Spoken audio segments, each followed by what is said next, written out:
Alien. In space, no one can hear you scream. This film was released in 1979, and believe it or not, Pascal has managed to track down the actual teaser trailer from all those years ago. So let's give it a watch.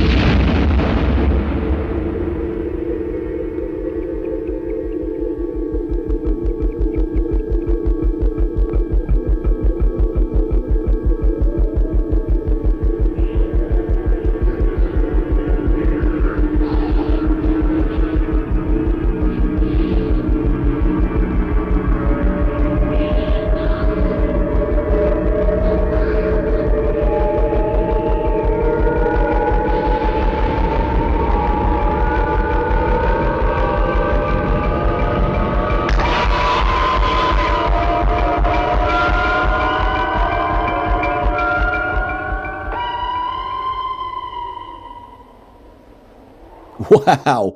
Pascal, how many memories did that bring back for you? I still get goosebumps from the sound design, that siren and that real space kind of almost escape. It's just unique. And you say that this was probably the best sci-fi movie of all times. I agree with you.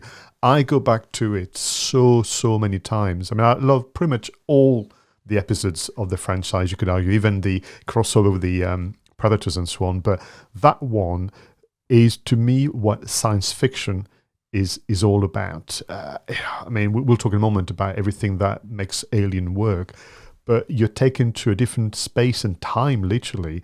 But the characters are so relatable, and they are, as ever, not to what's happening today, what was happening back then in the 70s and the 80s. But the effort in the design of the Nostromo, the effort in the design of the creature, the music, the universe that they enter, it is just unbelievable. And all those years later, it's near perfection. Absolutely. And I can remember back to 1979, and this film was one of the ones I wanted to see more than any. But the fact is, Pascal, it was the equivalent in 1979 of what an 18 is today at the cinema. I think in those days it was called an X for the fact you had to be 18. And I wasn't 18. In fact, I'm trying to think, I was probably 14 at the time. So I couldn't go to the cinema to see it. I had to wait until it came out on VHS. And I heard people, family friends who'd been to see it, and they were raving about it. Even some of my friends who looked older than me. Unfortunately, I did definitely look 14. There's no way I could have pretended and snuck in. So some of my friends did sneak into the cinema and saw it, and they were raving about it. And I couldn't go to see it. My first experience with Alien was actually the graphic novel. My mum and dad bought me the graphic novel, and so I was intimately aware of the story. I even read the Alan Dean Foster book as well. But the graphic novel, the artwork was absolutely incredible, and obviously took a few liberties with the size of the alien in the pictures. And it wasn't until it actually came out on VHS that I finally managed to see the actual film itself. For me, it was a very dodgy copy on the VHS cassette. That's my experience of Alien, which meant that actually it was very hard to see anything. And It took really actually the fact that when I bought the director's cut on VHS cassette, to be able to see what was going on, particularly near the end, it was so dark. And actually that's one of the qualities of the film, the way in which Ridley Scott uses the lack of light as well as the presence of light, which I think is just makes the movie beautiful to watch as well, and some of the extra close-ups and so on. And then, like everybody else, I went through to DVDs, to Blu-rays. I have now, obviously, the latest edition, and because of the aesthetics, because of the effort from a crafting point of view of the sets and the stories and so on, it's a movie that you watch more than once, clearly, and you discover something new every single time. Because just on the set design, I mean, when I got the Blu-ray edition, I could see things for the first time, like many others, that I'd not seen before. It's just, it continues to be a revelation, this movie, to me, and it's just wonderful. Yeah, and I had a similar experience because when I got the VHS, hired it from Blockbuster or whatever it was, like you, it was very dark. And I have to say, I was slightly disappointed that I couldn't see everything because I'd read the graphic novel so many times, and the illustrations in the graphic novel of the alien and the environment, especially the derelict spacecraft, were so well drawn that when I actually saw this video on VHS and I could hardly see anything, I was genuinely disappointed. I was expecting more, and yeah, you're absolutely right. It wasn't until better quality versions of the film came onto VHS and then DVD later that you could actually revel in the astonishing design, both of the sets and, of course, the sound as well. 1979, clearly very, very different times. The world was very, very different. And I've used that as a bit of a hook and a thread through to this conversation, because we could be talking about what they did over the years to keep promoting the brand and the movie. But I want to imagine what it was like when, for example, my dad opened the newspaper and there was the advert for Alien next to Mad Max, next to all the other movies, and having to decide, whilst I was kind of trying to, almost look over his shoulder, thinking I was far too young to go, and he was talking to his friends about, do we go to see Mad Max, do we go and see Alien? Now, interestingly, the term Alien was kept for the international audience, but they had to also qualify because it has... Well, if you don't speak English, it has no meanings to you in France or in Spain, whatever. So in France, it was Alien, the eighth passenger. So there was this idea of you have a number of passengers, and then there was an eighth one that was not welcoming. You and I've watched the movie so many times, so we know about Dallas, we know about Ripley, Clearly Lambert, Brett, Kane, Ash, Parker, and Jones the Cat. You've got that assemble, the crew of the Nostromo, but then there's the intruder, and what an intruder that is. So in 1979, there was almost this ultimate kind of marketing pack that they worked on, but which was extracted from the movie. So Neil and I've done some marketing commentaries where we sometimes wonder what on earth happened, because clearly people didn't understand what they had. I would go as far as saying it's almost an example of content marketing before people knew what it was, because the movie was made, and out of the execution of the movie, they took out what was needed to market the film. So you had almost the ultimate film marketing trifecta of the title and the calligraphy. I think that was very, very important. The quotable strapline that you started with, and of course that very eerie sound design and kind of oral scape, which is his own form of audio branding. And I used to own the Alien CD just to listen to the music. Yeah. I mean, there's one scene in the film that I remember, and it was the guy who wore the peak cap. Yep. Was it Lance Erickson or something like that? And he's walking down one of the utility corridors in the Nostromo, and it's actually raining. It's actually raining in the film, in the spaceship, and the sound of the rain, and of course, he gets got by the alien in that particular scene. But the sound, again, it created such a frightening atmosphere. And I think that we don't give filmmakers like this enough credit for the sound design as we do for. I mean, let's face it, the set design and the monster design in Alien are maybe have never been bettered in the history of cinema. It's just incredible. But we shouldn't forget the sound design as well and give them equal credit. No, the scene, actually, I love it because, again, it's about texture, it's about reflection. So the actor you're trying to remember was Harry Dean Stanton playing the character of Brett. And of course, just quickly, this is about marketing. We need to move on. We can't become an Alien review. But of course, the artist H.R. Geiger, who created really a creature that, you're right, has never been equal. So in terms of the marketing, what was interesting is 20th Century Fox were the financiers and distributor, and 2 years earlier, they had the surprise success of Star Wars, 1977. And you can tell that there was an attempt on their part to recapture that moment, that surprise success, but they also learned, obviously, from what they did with Star Wars. So I would argue that it's probably about 9 key elements to the campaign of 1979. So you had the teaser trailer, which we listened to and watched again. I mean, talk about simplicity, right? Yeah. I mean, again, it's iconic, isn't it? And maybe we're looking back on it through rose-tinted spectacles to a certain extent. But remember what I said. This was one of the films I wanted to see most desperately in advance of anything else.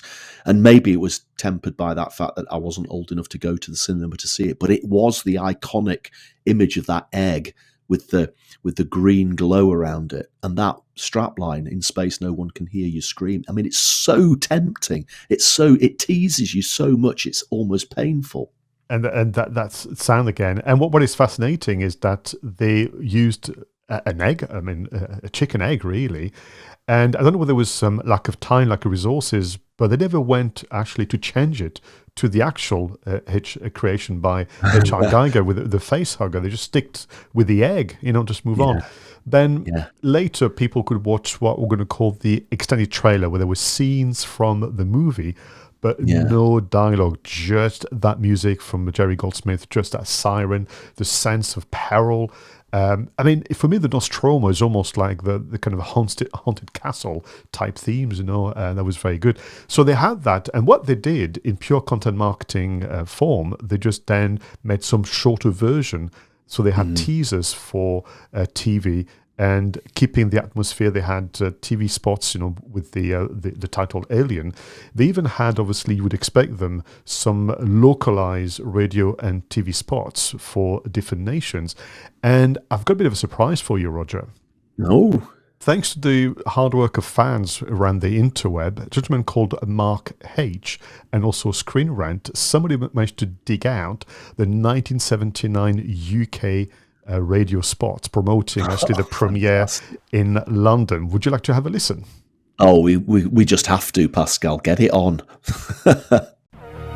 Intercepted a transmission of unknown origin. Transmission? Out here? SOS. Human. Unknown. Alien. Certificate X. Exclusive engagement at the Odeon Leicester Square. Now. Any systematized transmission indicating a possible intelligent origin must be investigated. In space, no one can hear you scream. 20th Century Fox presents Alien. Starts today. Odeon Leicester Square. Late night show tonight and every night at 11:45 p.m. Alien. Certificate X. In space, no one can hear you scream. Isn't that delightful? Unbelievable. And it confirms what I said. It was an X certificate, so my memory wasn't cheating me there. But even just hearing that snippet of music there made the hairs on the back of my neck bristle. It's that package. So you have the teaser, you have the longer version, you have then very short version for TV and radio. Then you've got the poster, which is what I saw in the newspaper when my dad was reading it. And again, the simplicity. It feels almost as though it was what we call a concept artwork. But then someone said, don't mess with it. It's fine. Let's go. And that's a temptation, isn't it, for marketers to keep tweaking and changing things when actually the first iteration works really well. Yeah, absolutely. And we know how much I love simplicity. It's what I base my entire marketing consultancy on. But this is such an example of how simple can work so powerfully. The other element of the campaign that I wasn't aware of until I did the research was, as a PR stunt, as a PR coup, they actually created prints in 70 millimeters. So typically people will know 35 is the way in which movies are being projected. But suppose this was the IMAX of the time, Roger. They actually created 91 special premieres inviting, kind of the media as well as people who would be deemed to be influencers using today's parlance. And they had premieres. The first one was on the 25th of May 1979, and Star Wars fans will know that 2 years prior, on the 25th of May, this was the premiere of Star Wars using a similar print of 70 millimeters, but at the time, 20th Century Fox didn't know they had, obviously, a success on their hands, so it was just a handful of prints at that size, where this time they went for nearly 100. So I don't really know much about actual film. So is a 70 millimeter sort of like the equivalent of 4K for films? That would be twice equivalent. So when the posters were out and people were able to see on the side or in big letters 70 millimeters, that's the same way you and I would react to go, IMAX 3D, let me go and see the Batman. So that was a bit of a marketing ploy, but also a coup to invite audiences and people who would review the movie to sit on the big screen with probably also that amazing sound design. Yeah, no, that's really interesting. I don't think I was probably aware of that, Pascal, but I hadn't really quite worked it out. So that's the marketing part, but of course there's more done for the media to talk about the films. Remember that, as a bit of trivia, this was meant to be a B movie as a sci-fi, and if it wasn't for Ridley Scott creating storyboards that got the financiers at 20th Century Fox to get excited to double his budget, that could have been a very low-key affair. Now, I discovered, and this will please you, that Alien premiered in the UK at the Edinburgh Film Festival. Fascinating. It was literally a week before the premiere at the Odeon Leicester Square, where we just heard a moment ago the radio. And then there was premieres in France, in Spain, and so on and so forth. But there was also a kind of syndicated 23-minute interview with Sigourney Weaver, Ridley Scott, Tom Skerritt, and H.R. Geiger. So bringing, as you can see here, the artist as well as the actors to create a bit of momentum here. As an Edinburgh resident, that's great. Obviously, I wasn't an Edinburgh resident then. I was living in Blackpool at the time, but the Edinburgh Festival, powerful stuff. It's quite a coup. So, other reasons for the media to talk about the movie. Well, you mentioned it a moment ago. R-rated in the US, X-rated in the United Kingdom, M-rated in Australia. So all the letters in the alphabet were being used. And again, from a marketing point of view, you go, oh, let's be careful not to exclude audiences. But actually, no, you've got to stick to the audience you want to attract. And Alien, I mean, frankly, so frightening. I would hate to think if somebody under the age of 80, maybe 12 or 11, saw it, would have been frightened to death that day. Yeah, having said that, it's more of a, I mean, apart from the infamous scene where the alien baby comes out of John Hurt's stomach, which is graphic in the extreme, obviously, it isn't as gory as a lot of films these days, which would probably have 15 ratings or even 12A ratings. No, they're very true. I think it's the tension, and the very end when Ripley which is trying to blow up Nostromo, has that failed attempt. I mean, I'm reliving the scenes in my head as I'm talking to you. But all the reasons sometimes for the media to talk about the movie were not obviously under the control of the producers. So you had a situation where when they had the premiere in Hollywood, that famous Grauman's Egyptian Theatre, they had an alien set which was burned by vandals because they say that the movie was a work of the devil. That's really funny. And then let's finish this marketing roundup with merchandise. Now, let me remind you that 20th Century Fox had the surprise success of Star Wars, but very cleverly, as we know, this is stuff of legend. George Lucas was the one to keep the right for merchandise. So they say, let's not make the same mistake again. Let's go ahead and produce merchandise for the Alien movie. So there was the aforementioned novelization you mentioned from Alan Dean Foster. There was both an adult and a kind of kid-friendly version.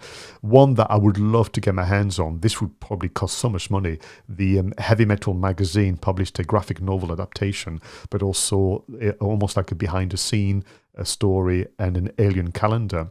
The one that surprised me a lot, bear in mind that this is an R-rated or X-rated movie, there was also official Halloween costumes, and you could also, through Kenner, who got the rights to do the Star Wars kind of merchandise, there was also some alien-inspired toys for children. That just boggles the mind on this one. Absolutely. And yeah, I'm sitting here now thinking I had that heavy metal graphic novel. Oh, That was the did you? thing that was it. That was what I was reading before the video came out, before I could actually see the film. I read that graphic novel so many times, and I'm now sitting here thinking, is it in a box somewhere? It probably isn't. I'm pretty sure. I'm pretty sure it's long gone. But you never know. I might have to go and have a bit of a rummage in the cupboards this weekend. So thinking about Alien 1979, you and I would agree that this is the go-to movie if you want to understand storytelling, if you want to understand set design, characterization, and everything. I didn't expect that would also get some important marketing lesson because, let's be frank, it's a long time ago and things have really changed, but we've got that perfect marketing pack. You've got this idea of stay in your lane and you will compete against the likes of Moonraker. Star Trek was out that year, Mad Max, Apocalypse Now. And also, learn from the past. So 20th Century Fox did try to recapture the surprise success of Star Wars, maybe went a bit too far with merchandise, but we can forgive it. But for me, the number one kind of lesson is this idea of creating a sense of event for the media as well as for the moviegoers with that 70mm print, which they went to scale. So, it's been absolutely delight to go back through this movie with you. Yeah, absolutely. And simplicity as well, Pascal. We come back to that, and the hook in space, no one can hear you scream. Didn't it sound menacing when that guy said it in the radio adverts that we just listened to there? I'm sure the guy who did the voice for that also did those 80s nuclear war things in the Frankie Goes to Hollywood video. If you hear the air attack warning, you and your family must take cover. It sounds like him. Such a menacing voice, but when he says that phrase, in space no one can hear you scream, again, as I say, the hairs bristle on the back of your neck. Fantastic choice, Pascal. Thanks for bringing Alien back to the table. No problem at all. Pleasure. Of course, I usually end up watching the films that we talk about on Two Geeks and a Marketing podcast the night before. But actually, Alien isn't anywhere that I could find on the interwebs apart from some obscure platform that I'm not actually a member of. And I don't actually have, I'm pretty sure I don't actually have a DVD or Blu-ray copy anywhere. I think we've got Aliens and further on, but not the original. So that will have to be remedied very, very soon. Everyone, thank you so much for watching or listening to Two Geeks and a Marketing podcast. It's always a pleasure to share our experiences with you. Please let us know what you think of the show in the comments. Look us up on Twitter, ask us questions. Don't forget what Pascal said earlier about SpeakPipe. You can now ask us questions and leave us questions on the Two Geeks website. Until the next episode, please do go out there and make sure that your marketing is done right. I was Roger Edwards and he was Pascal Fintoni.